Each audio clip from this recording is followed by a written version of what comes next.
হিঙ্গলগঞ্জের প্রাক্তন বিধায়ক দেবেশ মণ্ডলের বিরুদ্ধে একাধিক দুর্নীতির অভিযোগ তুলে রবিবার উত্তপ্ত হয়ে উঠল গোটা এলাকা।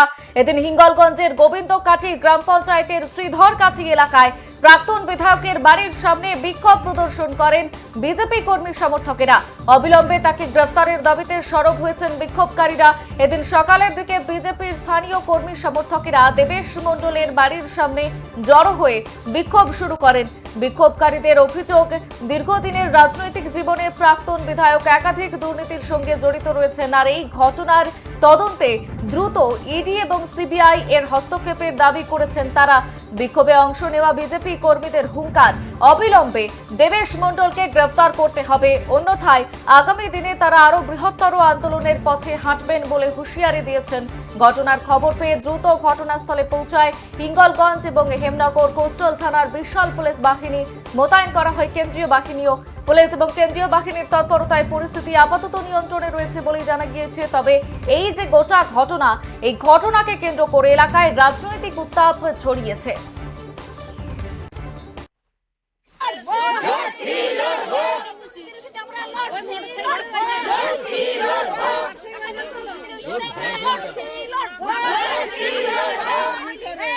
মণ্ডল মহাশয় যে অত্যাচার 15 বছরে, সেই অত্যাচারের প্রতিবাদে আজকের মহিলারাও পর্যন্ত রাস্তায় নেমেছে এবং ওনার গ্রেপ্তারের দাবির জন্য আবেদন জানাচ্ছে। ওনার গত দুদিন আগেই 4 লরি মাল, সাধারণ মানুষের পরিষেবার মাল ওনার বাড়ি থেকে পাওয়া গেছে।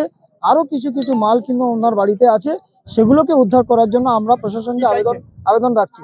আমরা চাইছি ওই মালগুলো উদ্ধার হোক এবং অবিলম্বে ওনাকে গ্রেপ্তার করা হোক এবং ওনার যে সম্পত্তি আছে সেই সম্পত্তির বিরুদ্ধে ইডিআই এবং সিবিআই তদন্ত।